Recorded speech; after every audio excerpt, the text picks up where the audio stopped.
Alrighty, good morning and welcome everybody. Welcome to our Messy Church road trip. Just for information's sake, we are recording today, video recording, as we've got 8 conferences ahead of us, and there's a couple of really tight airplane to conference times. We're recording it just in case. So we hope we don't actually need the recordings, but we are doing that. So welcome to everybody around the country, wherever this might be played. So welcome both to Messy Church Road Trip, but also welcome to COTS, so Church of the Saviour. Very warm welcome to you in this place. So just a couple of housekeeping reminders before we do get going. Just a reminder just to silence phones. The toilets are through the doors that way. There is colouring on your table, which are the different values. You're very welcome to be doodling on that during the day, and you're very welcome to take that with you when you go at the end of the day, if you like. It's actually got the 5 values on the 5 tables. If you want to negotiate with the next table for a different value, you're very welcome to do that.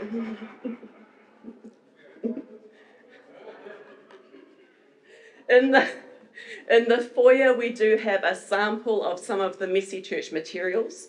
It's also got the information about our Messy Church library. We have a huge list, it is on the table as well, of the different books and things that you can borrow. All you need to do is email Carol, who's in Wellington, and she will send them out to you so that you can borrow them if you don't want to purchase them. And that's a great way of trying out the different types of materials as well. So in your bags, you should have a set of the values bookmarks, which you can colour and cut out. You should have a flyer for the library. You should have a resources list. You should have a copy of the activities that we'll be doing a little bit later. And in that booklet, there's some blank pages at the back. So if you are someone who really likes taking notes, you can use the blank pages at the back. There should be a rainbow maker activity, which we'll be doing later.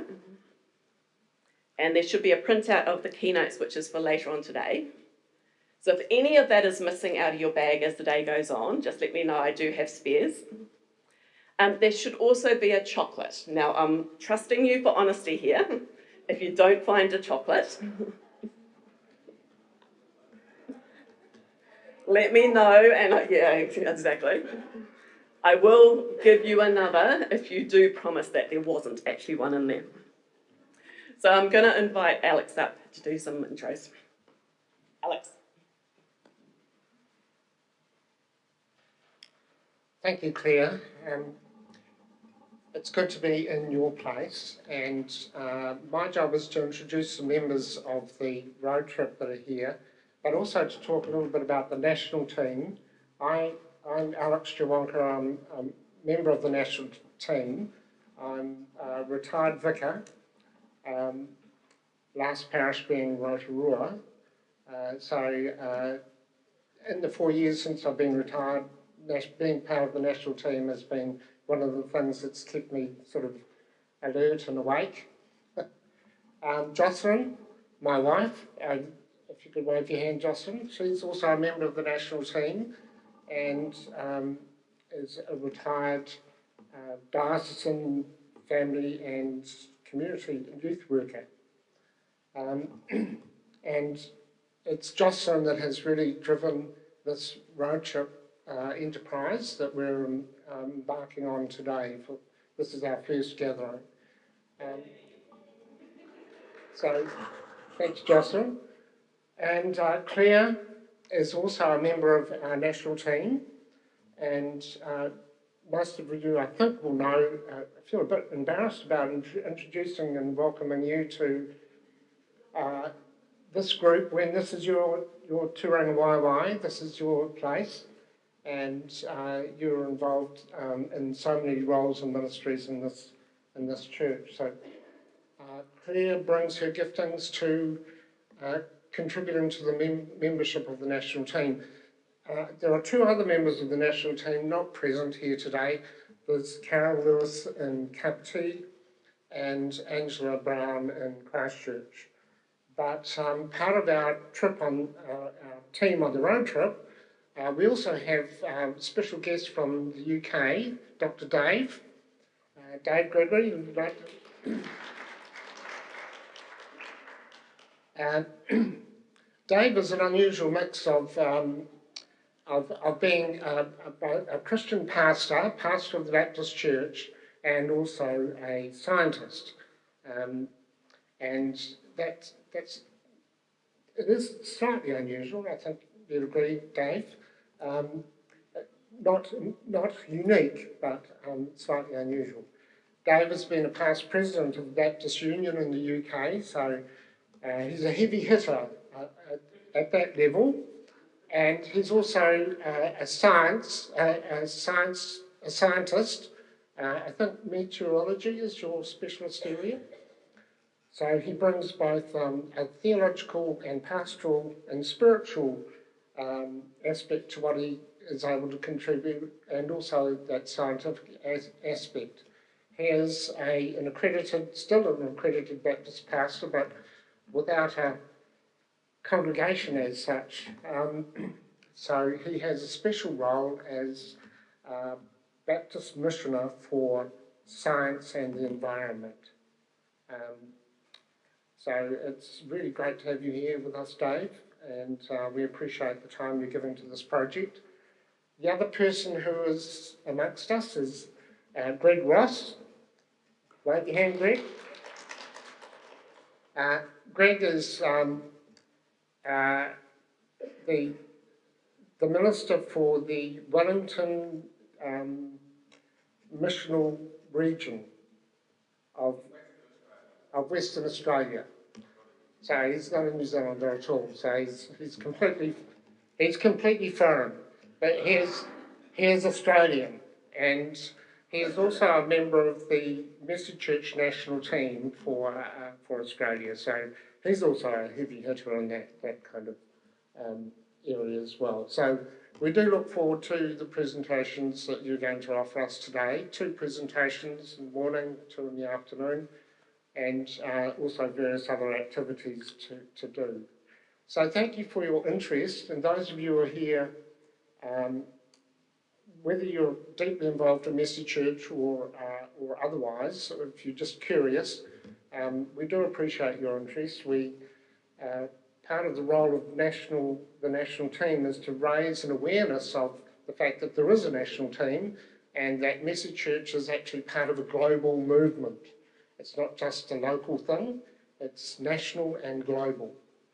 I think we're in about 32 different countries now, so you're part of a very special movement of the Spirit for our time. So thank you.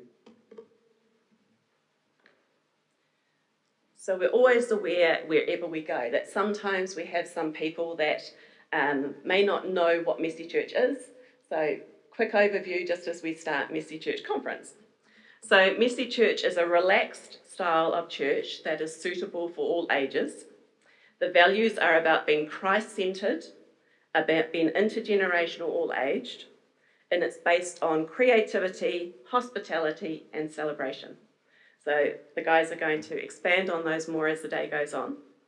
But Message Church acknowledges that we are all messy. Yep.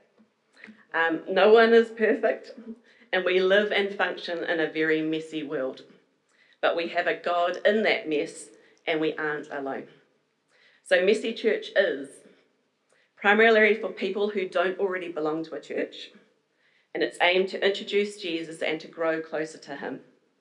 It meets at a time and sometimes in a place that suits people who don't already belong to a church, and most messy churches meet once a month, but a few meet more frequently and some meet once a term. And it includes a welcome, a creative time to explore the biblical themes through getting messy, a celebration time involving story, prayer, song, and a shared meal together. And all elements should include all people of all ages, adults and children. And although we are often providing a safe place for families to meet, we need to be welcoming those of all age to Message Church families. There are some Messy Church isn't, which I'm not going to read, but if you want to read them, head to the Messy Church New Zealand website, and they're all listed there. So in the email we sent out to all of you just before we started this trip, we asked you to bring a sign of hope with you. So hopefully you have done that, or you can think of one off the top of your head. So the idea is just to chat to the people at your table and share whatever your thing was that is for you a sign of hope. So we'll give you a little bit of time.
Okay, I'm going to interrupt now. I hope you've all enjoyed just thinking about symbols of hope and how they can encourage us. We decided as a team that one of the things we wanted to do, well, our theme for our Messy Church road trip was going to be about little things matter. And so I just want to share a little devotion with you. And we all know that our country and the world has taken quite a hit over the last few years. And sometimes we just wonder, what can we do? And the psalmist David said, "Put your hope in the Lord now and forever." And it can be hard to put your hope in the Lord when we hit rock bottom, especially when there are wars and pandemics, cyclones, floods, and much more. But through our meetings and prayers with Dr. Dave and Greg, the theme Little Things Matter emerged. And then after Cyclone Gabriel, you may have seen, along with some of us, a little clip on TV. I think it was last year, so probably a year or so after, about a year after the cyclone hit. One of the farms that was badly hit, and the family had to be rescued off the roof because of the flooding, and there was silt all across the farm, and everything was seemingly destroyed. But what they did was they planted sunflower seeds. And then there was suddenly this field of beautiful sunflowers. And what they did then was to invite people from the community to come and pick a sunflower. And they suggested a gold coin donation, because that donation was going to go back into planting more seeds of food that could be shared amongst the community. So it struck us as a real symbol of hope. And I think God wants us to look for symbols of hope. So we have chosen the sunflower as our symbol of hope. And while we as Christians put our hope in the risen Lord, it is helpful to have those symbols of hope. And so we have chosen the sunflower. Did you know that sunflowers are also referred to as sun followers? And that's because they turn their heads around to the sun to get as much light as they can throughout the day to grow strong and sturdy. So perhaps it's a reminder to us to keep our faces turned towards Jesus, the Son of God, as we seek to follow him and serve him. We can learn so much from sunflowers. From a tiny seed, and you'll see I've got seeds over there, and there's packets of seeds. You can take a packet of seeds home. From a tiny seed, a beautiful plant and flower grows. Each flower can produce 1,000 to 2,000 seeds. I think that's amazing. From one seed, each flower can produce 1,000 to 2,000 seeds. So just a few plants can produce enough seeds for a whole field of flowers. Oh, hopefully flowers too. So today, as we turn our faces to Jesus and put our hope in the Lord, we trust that little things matter, and that with God's help, we can sow seeds of love, faith and hope in Jesus throughout our communities and our country. Throughout the day, we invite you to write prayers or poems or hopes that you have for Messy Church and your community on the yellow sunflower petals that you've got on your table. And we invite you to stick them onto the sunflower head up there. And by the end of the day, I'm sure we're going to have something really beautiful. And we also invite you to take a packet of seeds. And Feel free to draw some leaves on there or add whatever you want. There's sticky paper and whatever there as well. So let us pray. Lord God, thank you for the reminder that little things matter and the knowledge that from one tiny seed something beautiful can grow. Thank you for the symbol of sunflowers, followers of the sun. May we also turn our faces towards you, follow you, and sow the seeds you call us to sow in our communities and through Messy Church, so fields of your love can shine throughout this land. Help us to put our hope in you, now and forever. Amen. Greg, do you want to lead us in a song? Or is that putting you on the spot?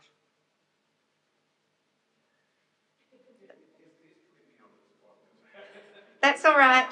Shall I invite Dave up then?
Yeah, we're backing up. You're backing up the backup. Okay. Is that all right? If you want me to take this off? It's fine. I don't think I've ever had so many microphones on at one time. But hello! Lovely to be with you. As people have said, my name's Dave. I'm known as Dr. Dave in the UK. I am a doctor, so it's okay. But as I was once in a guest house in one of our East Coast seaside resorts called Scarborough, well known for its really bad weather and sea fog. I've sat on the beach in sea fog in Scarborough because it's what you do in England.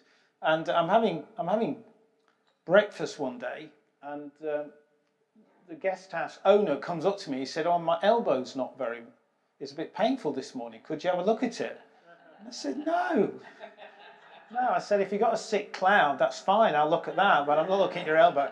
So, yeah, I'm called Dr. Dave. I am a meteorologist by background and a climate scientist, and also a Baptist minister. So my life is split equally below those two areas of life. And this is a picture that of my wife and I. It was taken on our 40th wedding anniversary in Orkney Cathedral, which is called, I think, St Magnus's, after their patron saint in Orkney.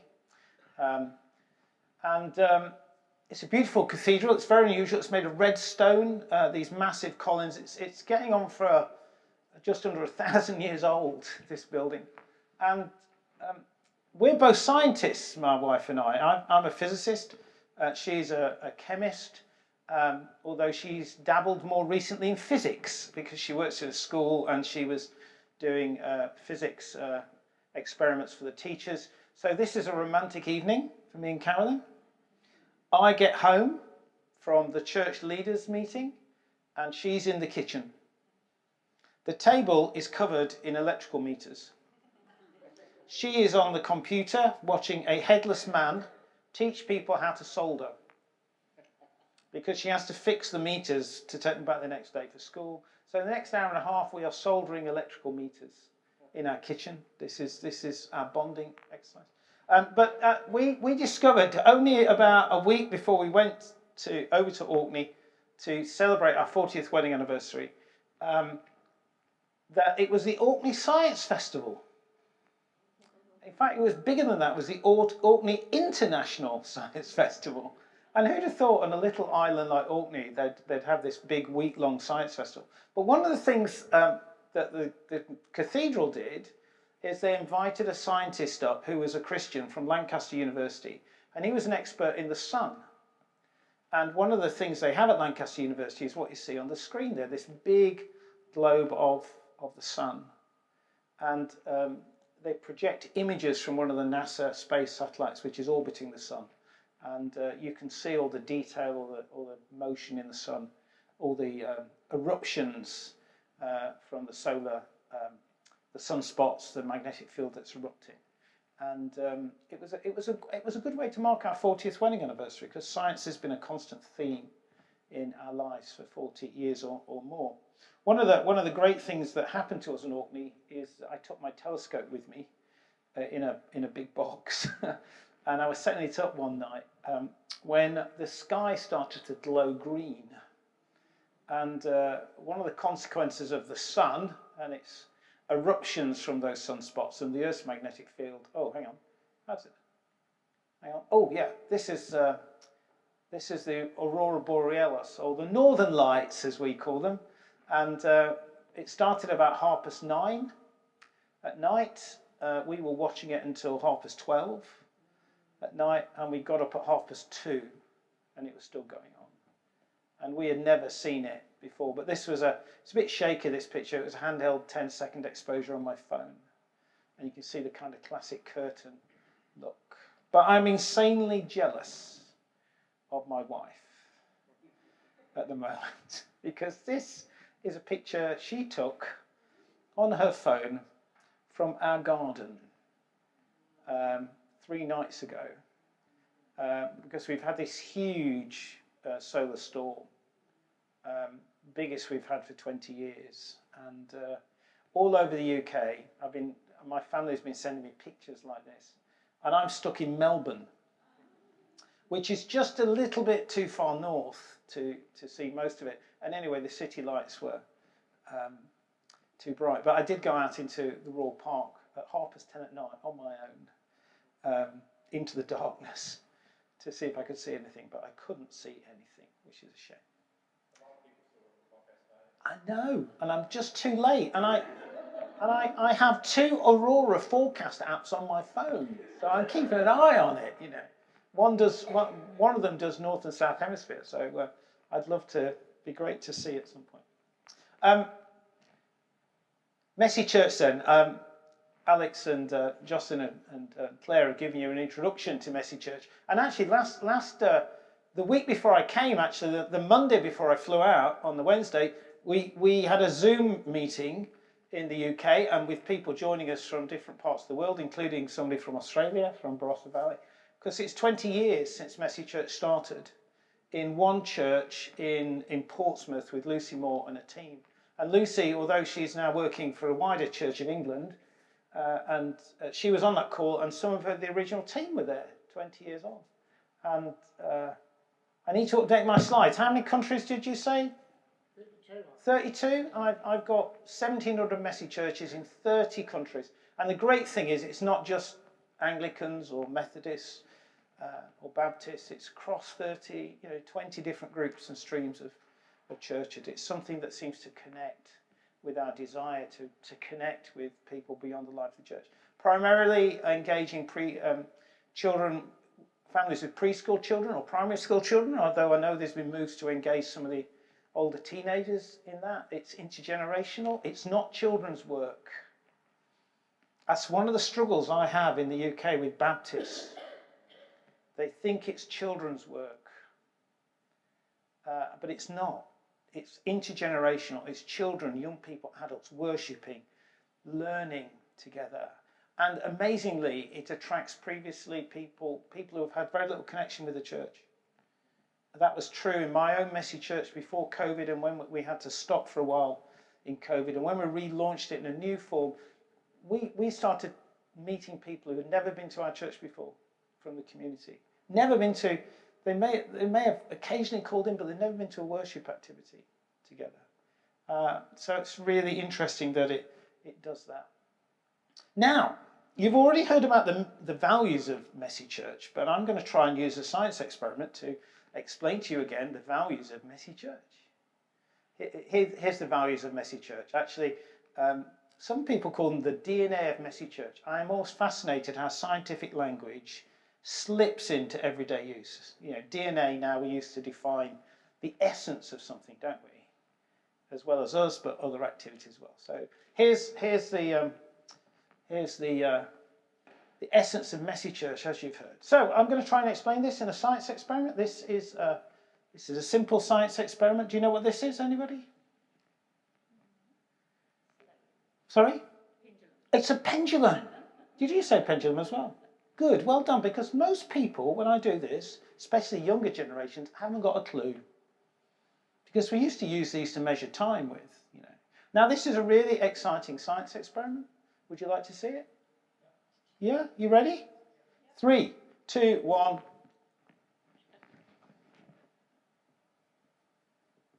Well, that's a little boring, really.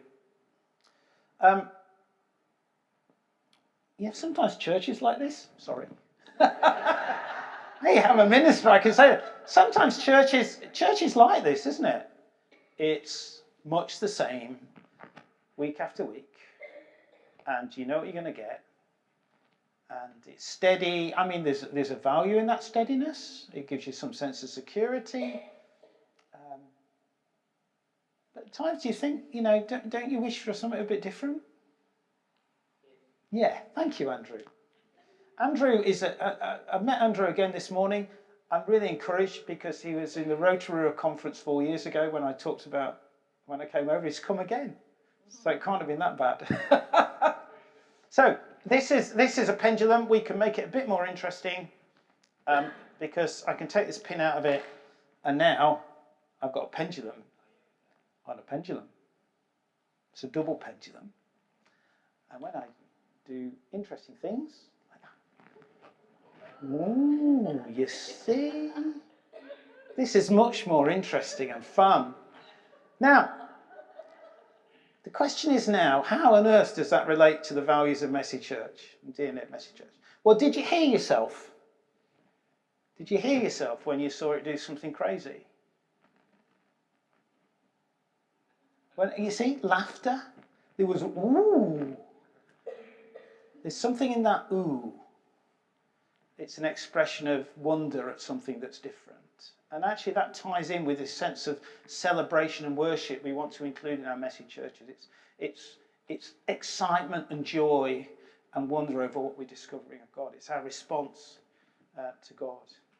And what about playfulness? Well, come on. It was a bit boring before, but no way is this boring. It's playful, it's creative. And the great thing about this thing, it's an example of what we call chaotic systems. It's why weather forecasts go wrong. And wherever you start it from, it will do something totally different. Small changes where you start it from, it will do something incredibly playful every time.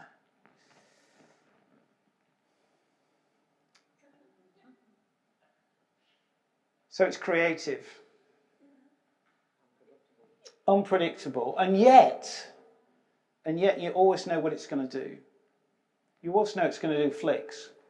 You also know it's going to go loop-the-loop. So within that mess, within that creativity, that playfulness, there is kind of order. And so those ordered things find their place in the mess. And maybe that's what we're about in Messy Church as well.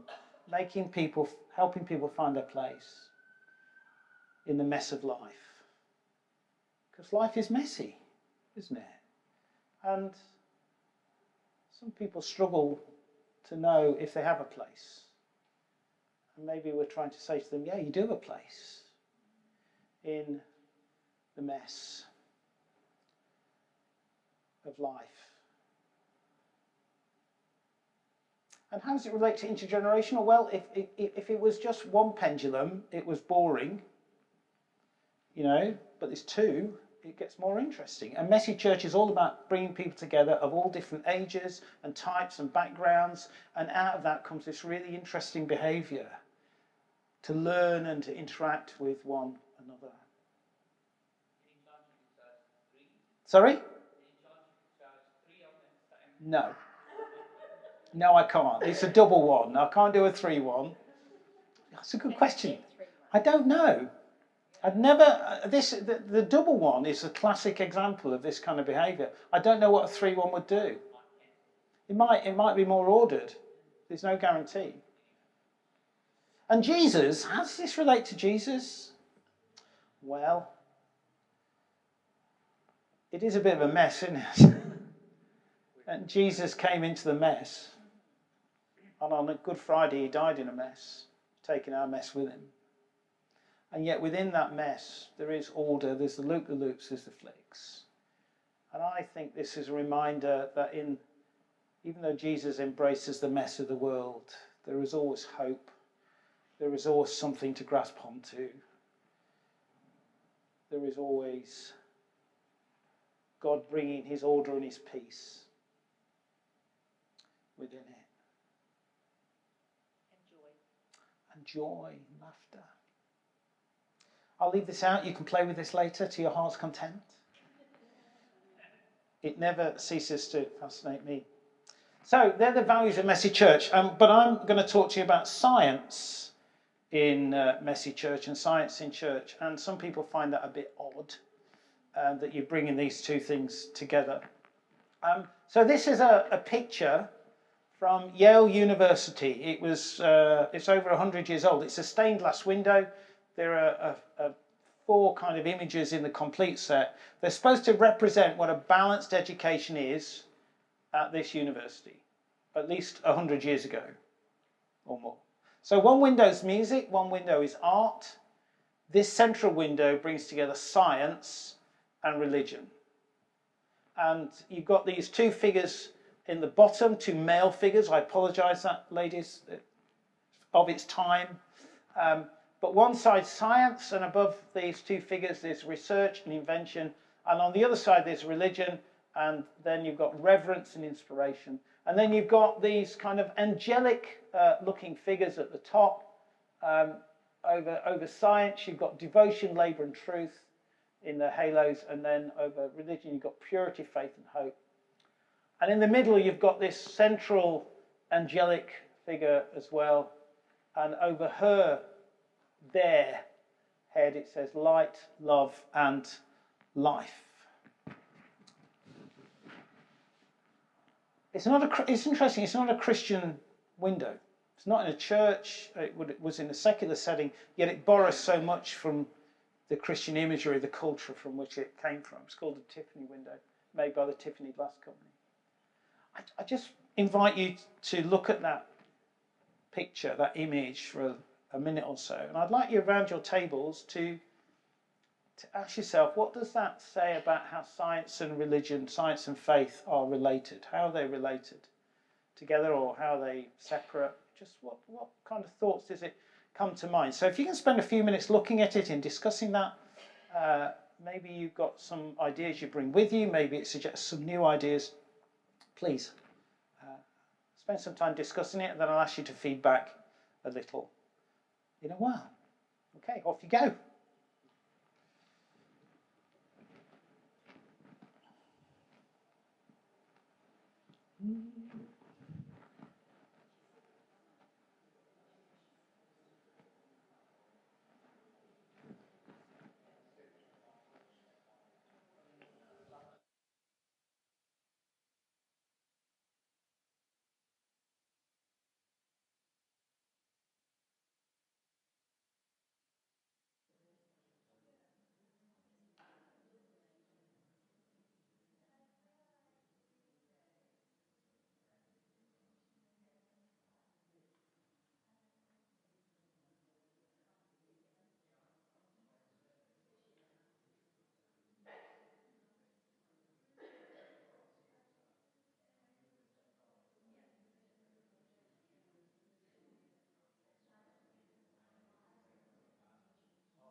Okay. There is also risk when you ask people to talk about something that I've experienced over the years with churches and groups, that they start to talk and you just hope they're talking about something that is relevant to what you ask them to talk about, but hey, it's a risk. So, any thoughts about what this image says about how science and faith are connected or not? Yes? Just a professor of physics that I know said his constant comment was, God, how did you do it? God, how did you do it? Yes. Yes, I think that's all. Physicists are still asking that question, God, how did you do it? Big picture is that once they get there, the theologians have already been there. Well, maybe that's some truth in that, yeah. Although maybe there's a need to interact together between the theologians, and so you need some sense of interaction there. But thank you for that, that's great. Any other thoughts you want to chip in? A sense of awe. Where's that coming through in the picture, Trish?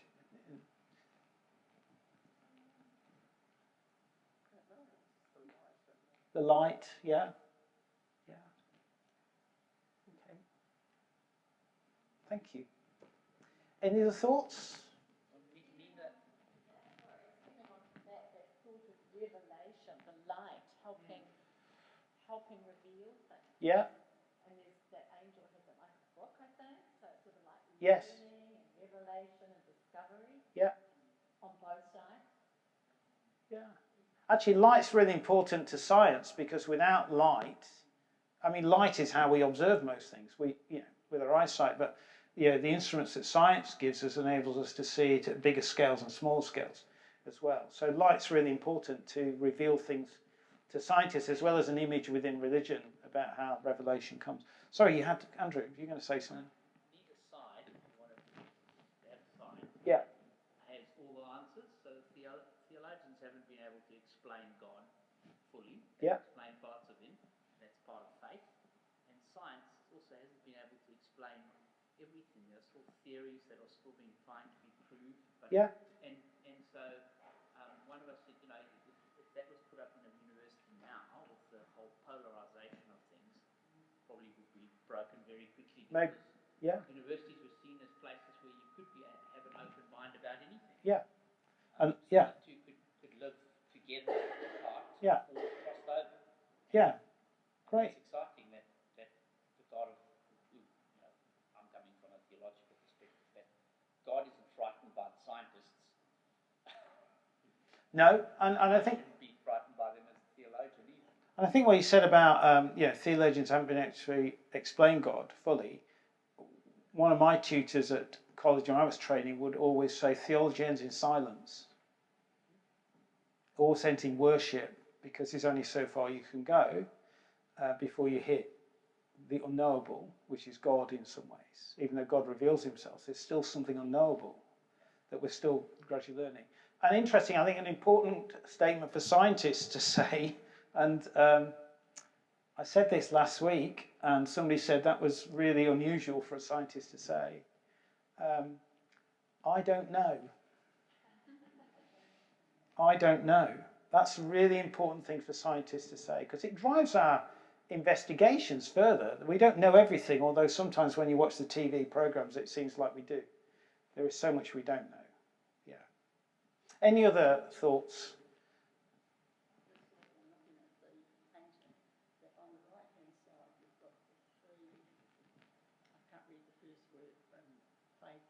Yeah. Looking up with this middle shape of whatever it says. Yeah. But all the others, which other things are all looking down. So, yeah. So one side they're looking up, the other side they're looking down. There's a kind of a separation in vision. One looking up to the heavens, one looking down to the earth. In a sense, maybe that's a sign that science is looking down at this stuff, the things that make up the world, and religion is looking to a bigger scope of things. Anything else? You see a unity there, yeah. And what is the book that is being held? No idea. I don't know. You'd have to talk to the artist. What was their meaning in the book? Although actually art is. I'm learning about art. You can put whatever meaning you want into it, so you can decide what the book is. You can say it's the book of life, or it's the Bible, or it could be something else. Yeah. Interesting. I've showed this picture to different groups over the years, and I might have shown it at the conferences in Roadtrip and Christchurch 4 years ago. And initially, when I used to show it to people, a lot of the comments coming back were that actually there's a sense of separation in this image between science and religion, and that's often the story you get fed in, at least in my culture in the UK, that science and religion are pulling apart, until at one gathering I was at, a lady put her hand up and said, those figures at the bottom, they're the same on either side. And I'd never seen it before. And I think it's clear when you look at it in terms of the older figure, because you can see the beard and the clothing. But the younger figure, it's the hair that gives it away. It's the same hair. So there is this sense of unity in this picture, even though it's split either side and one's looking up, one's looking down. There's a sense of unity in that. And I think that, to me, that gives an important message that actually science and faith together can actually work together to bring a bigger sense of understanding of the world and understanding of the divine as well. As our culture is saturated with science, your children in your churches, in messy churches, will have been doing science since nursery school. At least that's true in the UK. if you look at the syllabus as there is from nursery to primary to secondary, science is part of that journey. You know, just at the beginning, just looking at the world, and it gradually becomes much more complex. So your children and your young people will be saturated with science. And yet when they step into our church buildings, it's often not talked about. And it's out there in society. Constantly these days, there are stories about artificial intelligence out there and the fears around that, as well as the advantage of that. And then, I don't know what it was like over here in COVID, but every time Boris Johnson got up to give a press conference, he was always saying, we are following the science, you know. Well, they were just about following the science because the scientists were rushing to catch up. But it was something they justified themselves with. On the other hand, you get people reacting against that, reacting against vaccination, reacting against climate change. There's a hesitancy, a growing hesitancy about scientists and about experts in our society too. And this is the environment we work at as Christians and as churches we're trying to speak into. Interestingly, in the UK, a group of people wanted to study the spirituality of children. This is going back nearly 20 years now. So they went to some schools on the southern edge of the city I grew up in. They weren't church schools, they were state schools. And the children came from families who came from a wide range of formal religious backgrounds, and some of them who had never had any encounter with religious communities. So Christian, Hindu, Muslim, Sikh would be the main religions, and some who had never encountered organised religion before. And they went in and they wanted to explore children's experiences of spirituality. And what they found, regardless of religious background, every child in those cohorts that they looked at, in those groups they talked to, could talk about spiritual experiences. And a significant number of them talked about their spiritual experiences through their experience of science. They didn't have formal religious language, so they just used what they had. And they talked about the wonder of nature around them. We've just looking at the wonder of nature on this table here, and all these different coloured leaves that Helen brought in this morning, autumn colours. So they talked about the wonder of nature. They talked about that when they did scientific experiments in class and they discovered something new, they talked about the excitement there, that wow moment that you expressed when we looked at the pendulum there. They didn't use it, though, like adults would use science, which is often factual. They used it in imaginative ways. They used it in the way you might see it done in science fiction and fantasy. They might talk about, in some science fiction programs, you get these machines that instantly transport you from one place to another by breaking you down into energy and beaming you. For those who are Star Trek aficionados. And they talked about death like that. About people being transported to another place. They use their imagination. And these researchers suggested here, in a world where people often lose their sense of religious language because they're not connected with religious communities, they could use this was another way we could connect with people through this language of science. And I guess that's what we've been trying to do when we've been doing science in Messy Church. So where does science fit into Messy Church? I think science fits into Messy Church perfectly.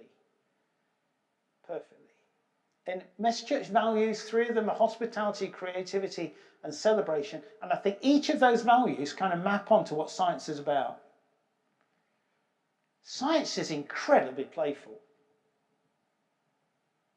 We think art is imaginative and creative, and it is, Alex, it is. Alex is an artist. But science is equally creative and imaginative because you have to think of ways to explore the world. You have to design experiments. You have to build things. You have to think about ideas that explain things, and that is all about imagination. It's all about playing with ideas and playing with the things of creation. And it reflects something of the creativity of God. as well. We're sharing and exploring the creativity of God in creation. We'll talk more about that this afternoon. And there is a real sense of wonder and celebration in science. So that wow thing that you came up with when you saw the pendulum, scientists go, wow. So I go to a dining club, private dining club, called the Meteorological Dining Club. We're all kind of meteorologists who have retired or we're still involved in meteorology, and we go and have a nice meal together, and we talk about weather and climate. And when I was a professional, I'd heard about this secret society, but I wasn't senior enough to be invited. And then I went, sadly, to a funeral of a colleague of mine who died quite young, and I met some of my old colleagues there. And I met this man who's now kind of organising the Met Dining Club. And I was 15 years out of the profession, and he said, oh, you could come to the Met Dining Club. Really? He said, yes, I'll invite you as a guest. So they invited me to their Christmas dinner. And if you go as a guest, you have to pay for your supper by giving a 5-minute talk. And I thought, what on earth can I say about meteorology 15 years out of being a researcher? And so I gave a talk on wonder in science and faith. 5 minutes. I sat down, and then it's open discussion. Time and time again, these people, professional scientists or retired professional scientists, said, yeah, wonder is one of the reasons I do science. Wonder is a reason I got into science. We need to foster wonder still in our junior scientists. So wonder is a part of science. The other interesting thing about that evening was how many people came up to me afterwards and said, I've done messy church, including the director of the European Weather Centre, where I used to work. He was the retired director. He went to an Anglican church in the UK, and he'd done messy church there, which I was amazed at, that Dave would actually do messy church, but he had. So wonder is a really important part of science, and it links to that celebration. And order, you know, science is about putting things into an order, letting things find their place. And I think there's something about hospitality there. So science, I think, fits into these values of Messy Church really, really well. And just to add a bit more onto that, when we talk about hospitality and science, the fact we're doing science in churches said actually churches welcome science, Christians welcome science.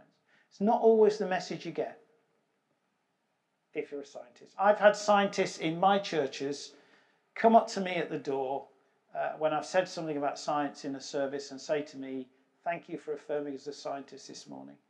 Because in some churches we've not felt affirmed. They felt distrusted. And so I think we're saying, actually, we're welcoming to science. Somebody said all truth is God's truth in the past, and we kind of want to embrace that truth in our life as well. It actually counters this idea that science and faith are at conflict with one another. So this is a picture of me running my science lab as part of my Messy Church in my previous church. We set up a room. We had 10 sets of equipment for families to come and play with, and I led them through an experiment. And I remember in the early days, a mother came up to me and she said, this is a bit odd.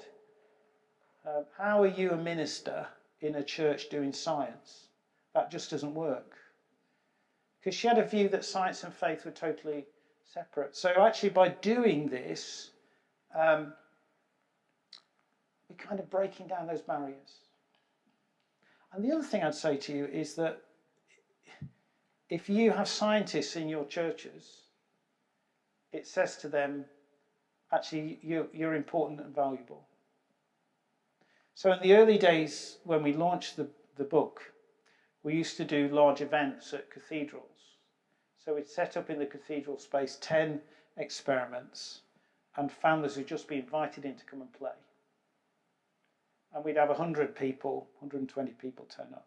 And sometimes we get a parent come along who was a scientist or a science teacher in a school, and they go around with their children doing these experiments.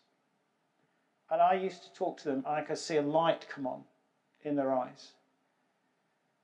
Because what do you do with a scientist or somebody with technology in our churches? What do we do with them? What jobs do we give them to do? At the back, doing the PA and the AV, and some of these people I was meeting were doing that. I've been doing it for years, and they suddenly realised something else they were passionate and interested and gifted in actually might be quite useful for the mission of the church. They just hadn't seen it or hadn't been told it. So we're releasing something here as well. It's incredibly playful what we do with science. It captures something of God's creativity in the world. Some theologians would say, if you read the Bible stories, God's playing. Look at the diversity of life there is, the shape of the trees, the branches, the leaves, the birds. I'm amazed at how coloured your birds are over this side of the world. They're much more colourful than our birds in the UK. There's a real variety in creation, and by enjoying science, in a sense, we're sharing in God's creativity in the world. And there's occasionally glimpses of science in the Bible. So in those early stories in Genesis, however you want to understand them, as literal or poetic, there's that story about Adam being put into a garden, and God brings all the animals to him to name. That's what science does. It names things. We give them complicated names these days, but it names things. Names animals and atoms and stars and things we observe in the world around us. It's what science does. And this is just part of our being human that God has made us to be.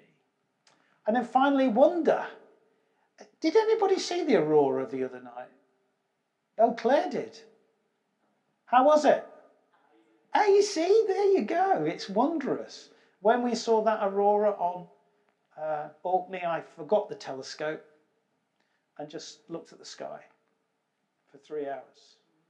There was a real sense of joy and wonder in that. And by doing science, we're exploring some of the wonder of the Creator and the wonder of creation together. It's an act of worship that we don't often see. And science kind of reveals something about us. And even scientists who don't believe in God agree with this. So this is Stephen Hawking. He an amazing theoretical scientist who actually struggled with God, the idea of God, all through his life. He was constantly coming back to, is there a God, is there a God, is there a God? He kind of never resolved that, other than, an essay published after he died. He said at the end of it, he decided the simplest explanation, when he looked at the universe, was there was no God. He's been a good scientist there, actually. We're always looking for the simplest explanations. But he said this amazing thing. The fact that we can understand the universe, that makes us something very, very special as creatures. From this little speck in this vast old universe, we can look out into the smallest parts of our world and into the farthest reaches of space, and we can actually understand it. That says we are incredibly special as creatures. And it almost kind of resonates with what we read in the Psalms, in Psalm 8, when I consider the heavens, what are we? What as human beings? Actually, that you've crowned them with glory and honour. What are human beings? You actually care for them. I think Stephen Hawking and the writer of that psalm are having the same experience there. But one keeps it in the scientific world, the psalmist brings it. The wonder they're experiencing in a way that enables them to encounter God. So because of those reasons, I think doing science in Messy Church works as well as doing your cutting, your sticking, your singing, your colouring, which is looking beautiful, by the way, and all those things. And I know in the past people have done science experiments in church. We're not the first people to do that, but often when they do them, they're like magic tricks. They don't talk much about the science. They're just relying on the excitement of doing the experiment. I actually think it's important that we take the science seriously, because this is a gift from God to us. So in exploring our science experiments, we talk about big thinking and big questions. Big thinking is explaining the science simply And the big questions is about encountering God and thinking about God through the experiments. So when it comes to, when I do an experiment with families, I don't initially explain to them what is going on. I will say to them, what do you think is happening in that experiment? And the children come up with some fantastic ideas, mostly wrong. But that's okay. Most science has been wrong. Things I was taught 40 years ago about the universe turn out not to be right. Science is continually morphing and changing. But what I've experienced in the past is even if the children don't get it right, some of the parents do. Parents who have not been exposed to any science education for 20 or 30 years, they suddenly drag something out of their memory from school and they connect it with what they've seen. I think that affirms them as people as well, because a lot of those people would have said science was too hard for me at school. And yet they suddenly discover, actually, another part of who I am, I can actually do this. And the same with the big questions. I think initially I used science experiments to tie in with Bible stories, illustrations. You can do that. There's nothing wrong with that. But more and more I kept saying, how does doing the experiment or seeing what you're seeing, what's that make you think about God? And again, I found that the children and the adults can actually come up with ideas from that. Sometimes they're not fully Christian, but I don't worry about that, because most of these people have never thought about that question of God at all. And so this is starting their journey, and we can go with them on that journey through time and shape and point them in the direction of faith in Jesus. So just as I was saying, some of the big questions I ask, I can link it to Bible stories. I can ask, I wonder what that makes you think about God, or we can use them for prayer, or we can use them to say, have you had an experience in your life which ties in with the experiment? There are lots of ways we can use science. So if you want to know more, the book is still available, which is amazing. And also, during lockdown, I made 12 little videos in my kitchen, which are all on YouTube. And there's lots of little experiments that other people in BRF and Messy Church did, but the longer ones that I put together, Messy Church of Science with Dr. Dave, are on YouTube. And the simple experiments you could replicate in your Messy churches just using things from your kitchen. There is even one on there for makariki. Yeah, which was a real challenge to do, because when I got asked to do it, I couldn't see the Pleiades from my side of the world because it was summer. So there's one involving that as well. So would you like to do some science before we finish? Would you like to do some experiments? Okay. So I have to transform. You don't have to do this, but this has become one of my signatures. I put a white coat on because everybody knows scientists wear white coats. So I become Dr. Dave. I'm grateful Greg got me this white coat.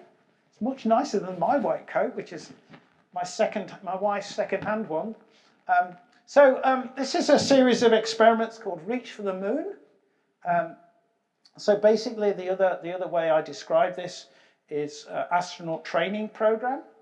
So I'm going to see if you're going to make good astronauts. Now, you may think some of you are too old to be astronauts. You're never too old. I had to go and talk to a ladies' meeting called the Women's Institute. I don't think you have it here, but you have the equivalent. And I offer them various topics. I offer them to talk about climate change. I offer them to talk about the stars or the weather or prehistoric tombs in Orkney, which is the real reason we went to look at those. By the way, I do astronaut training program, which I normally do for families with young children. And guess what they chose? Astronauts training program. We had a ball. So this is intergenerational activity. The oldest woman astronaut was a lady called Wally Funk. She was 82. and she went up on Jeff Bezos' Blue Origin original flight. So if you want to know more about her, Google her. She's an amazing woman. But I just note that NASA wants new astronauts to go to the moon. So please apply if you fancied it. And but the question, do you have the right stuff? So we're going to test some of your physical abilities. We're going to test some of your scientific knowledge and your ability to problem solve. Okay, and but between every experiment, I'm going to ask you to think about how you might relate that to faith in your messy church. So you ready? No, you'll be fine. So the first thing we have to do is test some of your physical attributes. So we need to test your eyesight. Now, the reason for that is spaceships are incredibly complicated things, and there's lots of different coloured lights and buttons. You don't want to press the wrong coloured button, because it could be the difference between you getting back to Earth or ejecting your colleague out into deep space. Okay. So first thing we're going to do is test your eyesight. I'm going to show you some charts, and in each chart there is either a number or a animal in them. And I want you to put your hands up. Don't shout out. I want you to put your hands up. Children are very good at this, I find. I'm sure you're going to be even better. So put your hands up once you can see the number or the shape. You ready? Yeah. Okay, here we go. Hands up if you can see something.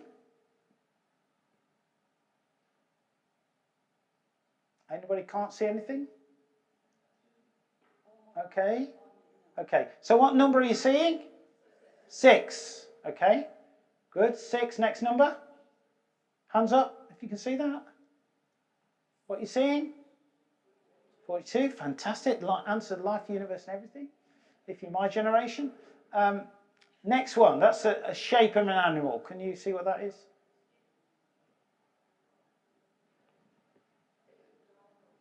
Hands up if you can see something.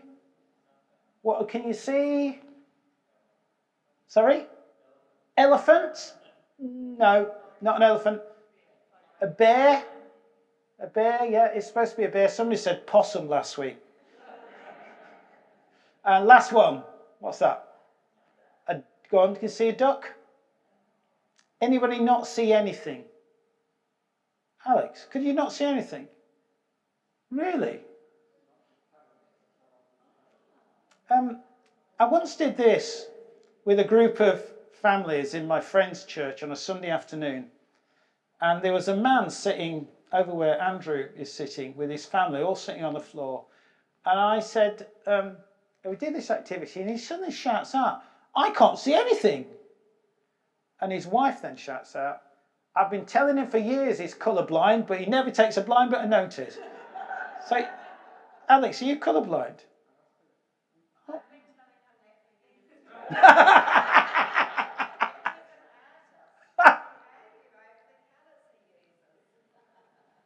Yeah, okay. So they are charts people use colourblind, so well done, everybody. Yeah.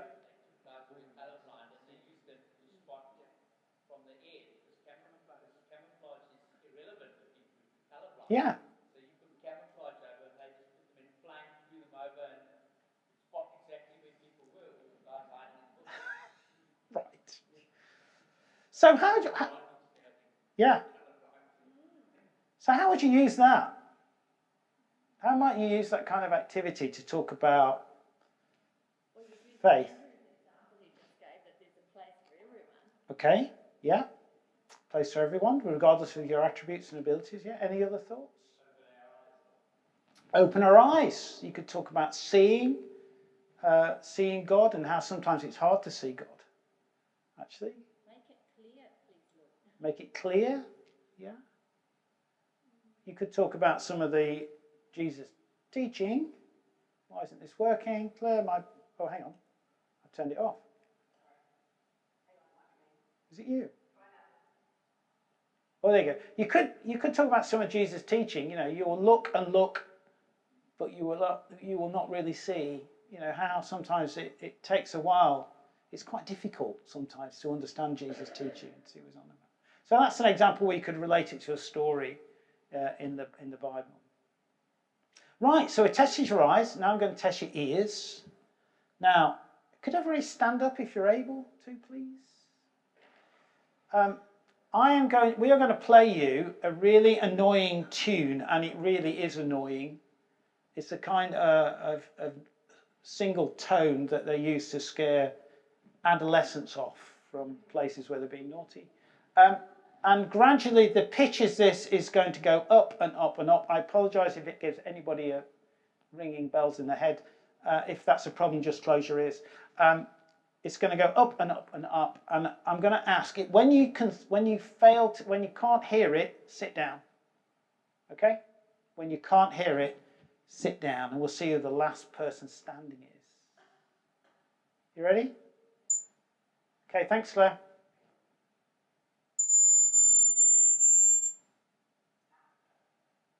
Hang on, we're not there yet. There we go.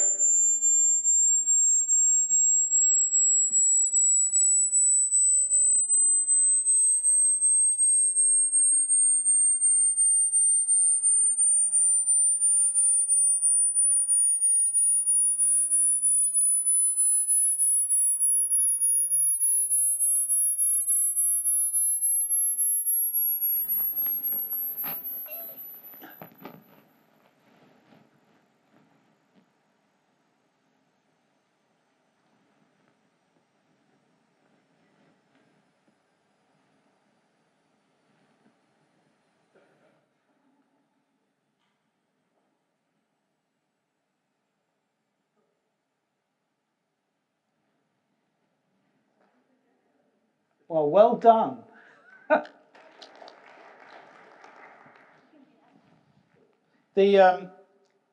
As you get older, sorry, I've just destroyed the clicker. As you get older, your hearing degrades. Thank you. And so what I normally find is when you do that activity with a mixed group, it's the youngest children who are standing last, which is great fun. So how you might use that to connect? The ascension. How would you? Oh, ascension's on your mind at the minute, isn't it? Because we're further and further away. Okay, that's interesting. Yeah, I hadn't thought of that one. Yeah, Andrew. Yeah, very good. Yeah, out of the mouths of children. Yeah, thank you. Any other thoughts?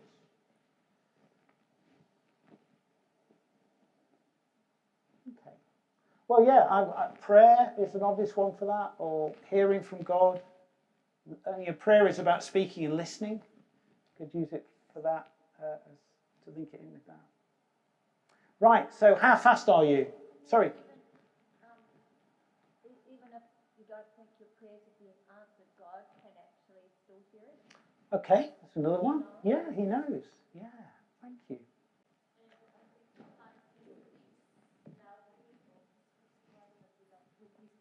Yes. Okay. Thank you. This is good. I think it's a great thing about Messy Church. You can be really creative in how you use whatever activities you do to link in different ways to people's journey, which is, I think, it's really exciting. So, how fast are you? Now, I don't know, what should we do? We could all line up out in the foyer, and we could go for a quick jog around the church to that back and back, and see who's the fastest. Should we do that? With morning tea?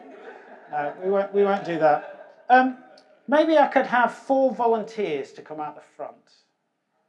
4 people. Honestly, you're not going to be damaged by this. Andrew? Yeah, our friend Andrew over there. It's great. Okay, so this is a very old ruler. It says Le Château on it. It was given away free when we opened the Channel Tunnel. So this is going back a long way. So this is a drop test. And I can by doing this test, I can find how quickly your brain works. Time to catch it. Yeah, you're going to catch it. Yeah. So because we know how fast the ruler falls, if I measure how how, the distance you can catch it in, I can calculate that into the time it takes for the signal to go from your eyes to your brain to your hand. And I've just got a quick chart. Are you ready? Helen! So I'm gonna keep it there like that, and you're gonna put your fingers there at the bottom of it. Not touching it. No, that's cheating. That's cheating. And I'm just gonna drop it at some point without any warning.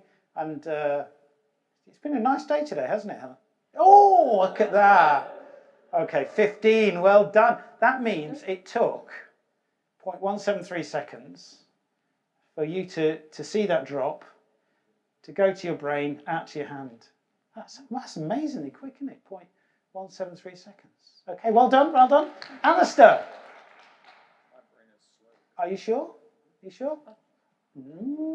20-ish. Yeah, slightly slower than Helen's. That's 0.2. Well done. Right, you ready? You sure? You looking at me? You're not looking at the ruler? You want to look at the ruler? Go on. Oh, well, that was about 16. So you're somewhere between those two figures. Well done. So I'm trying to distract people. Andrew, you need a thumb. You ready? You sure? You look at me or the ruler? Is that better? Do you think?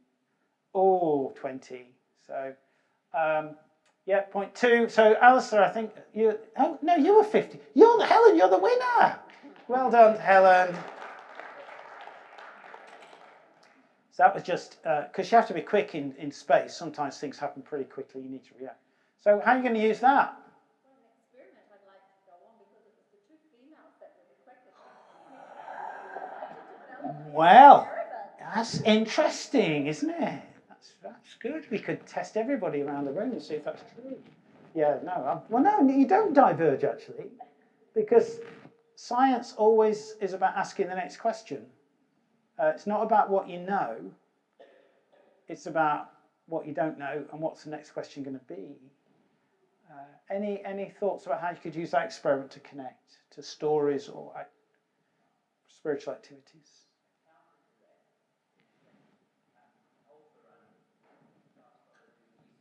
Yeah. There's no difference in competitiveness or ability to do it between male and female or young or old. Right.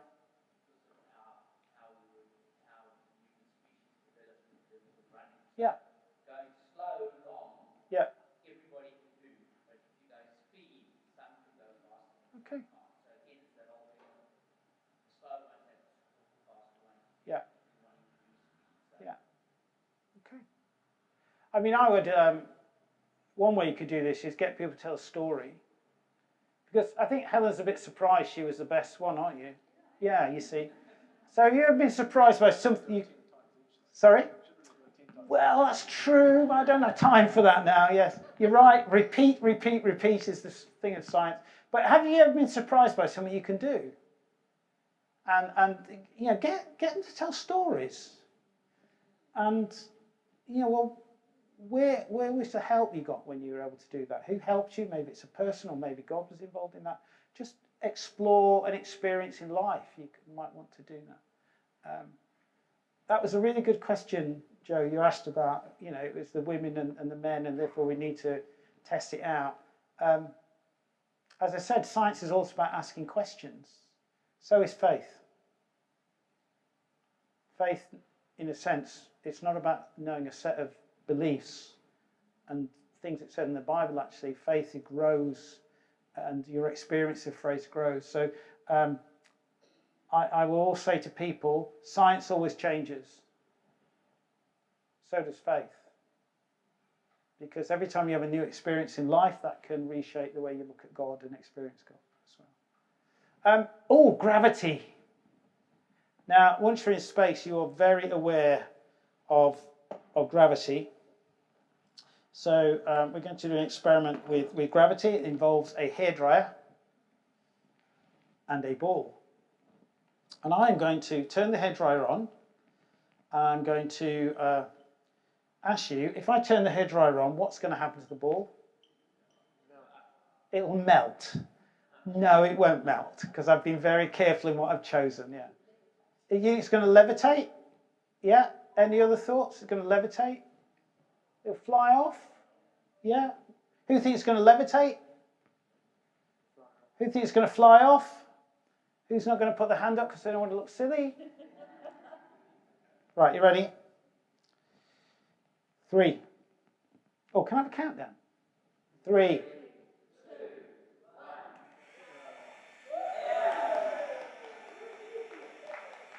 Great, isn't it?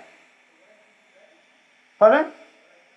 What happened to gravity? Well, gravity is trying to pull the ball down. The air's trying to blow it up. So there's a balance between the two. So you're kind of simulating free fall in space. So the air is pushing up, the gravity is dragging down, so it's balancing it. Now the gravity would want it to fly down, but the air's pushing it up. So the two forces are kind of counteracting each other, and it balances in the middle. Now,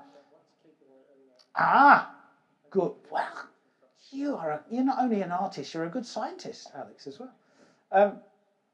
Now I'm going to do it again, but this time I'm going to move the hairdryer that way or that way. And the question is, what happens to the ball? Falls down? Sorry? You think it will follow the hairdryer? What do you, Andrew?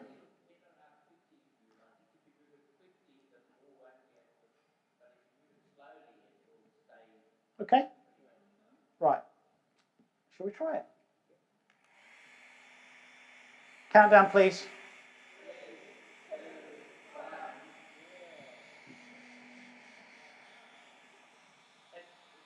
Oh, look at your mouth, Penny. Now, the question is, what happens if I move it faster?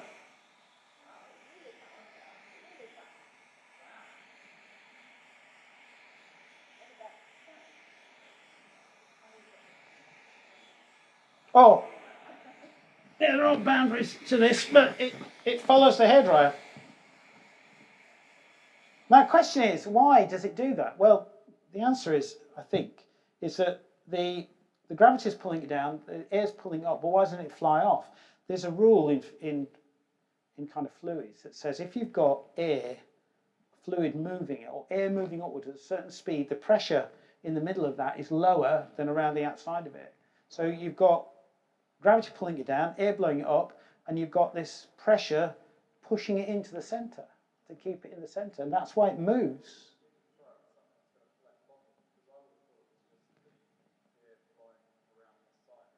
What, around it? Well, it might, yes. You're right. So you're right. The air flowing around the side may have an impact on that as well. What you say, if I had a flat piece of paper, I think it'd be more difficult to do. Oh, a tube. A cube. I haven't got a cube. Never mind. We'll try it later. I've got another part of this experiment, though, which is even more spectacular and important. Interesting. So you can see this on YouTube a lot. And I looked at it, I thought, well, what happens if instead of doing that, I do that? What's going to happen then?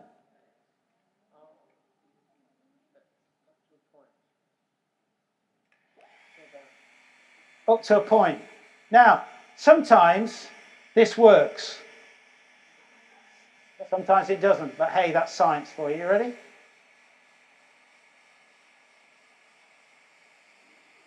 Oh.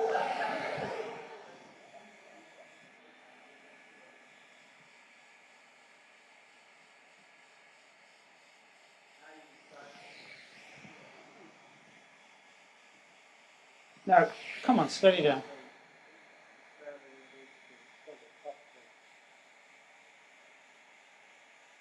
No, one more time, then I'll give up.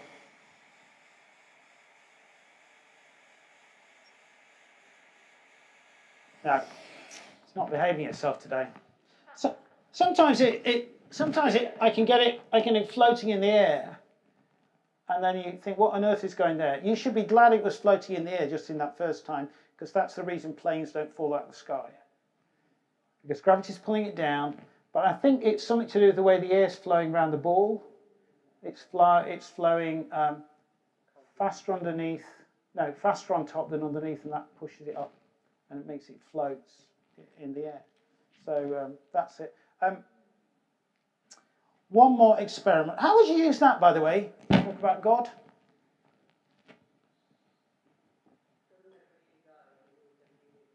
So he's also there holding you. Yeah? Yeah. Surrounds us.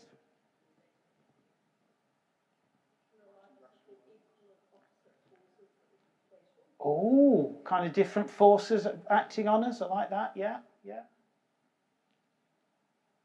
Or sometimes you have to take a risk and step out beyond what you know and trust that God's going to hold you.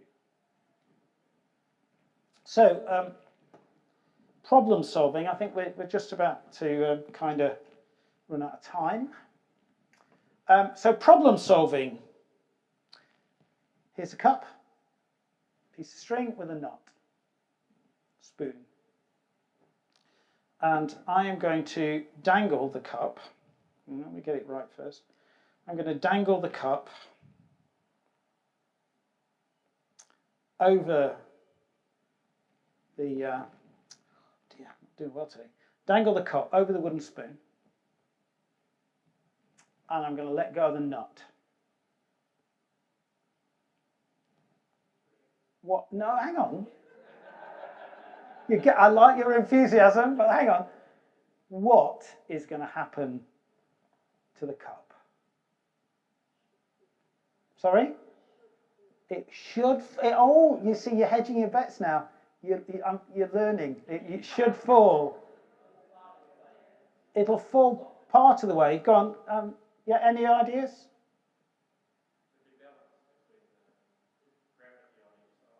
Ah. No, the weight is a lot lighter than the cup. Believe me, I can feel it pulling on the string. Who thinks it's going to hit the ground? Who thinks it's going to not hit the ground? Yeah, again, a lot of you aren't putting your hands up. You ready? Can I have a countdown, please? 3, 2,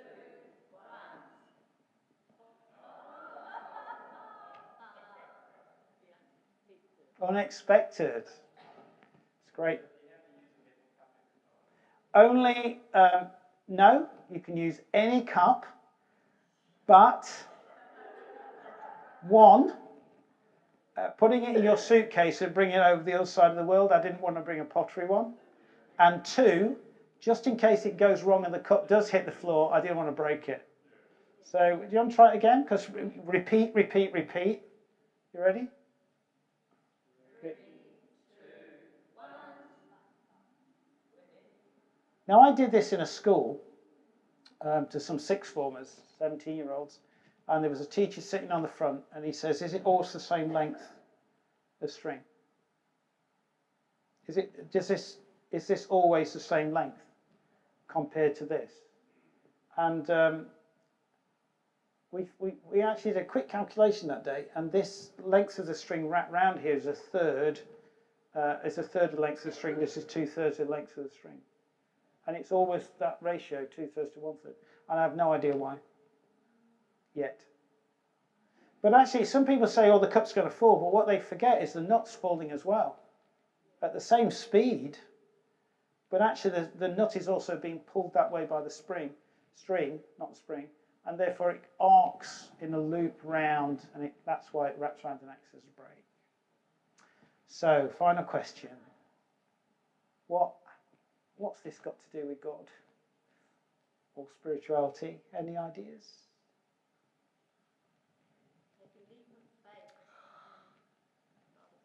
Ah, yeah. God holds you, God catches you. Yeah. Expect the unexpected. Yeah. Yeah. Never leave you or forsake you. He's always going to be there. Maybe. See, there are lots of imaginative ways you can use these experiments. I mean, the science is the explanation of science is often, just there's one explanation. But actually, in terms of using this, in terms of faith perspectives, we can use our imagination to help people to encounter God and learn about God. So here are just some of the things I would do with those experiments about risk and trust in the Lord with all your heart, and do not lean on your understanding. But again, I would use these I wonder words. The kind of godly play kind of words, if you know godly play. I wonder, what's that make you think of? I wonder what it makes you think about God. I wonder what it makes you think about life and God's involvement in your life. So well done.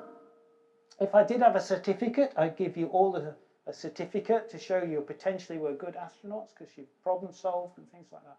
So you have the right stuff. So well done. And thank you for engaging with this first session. I'm sure we're going to have fun as we go through the rest of the day. And this afternoon we'll be exploring a bit more about science, but around the environment and the natural world. So thanks so much. I think we've got a break now for some wiggle room, it says on the programme. So thank you.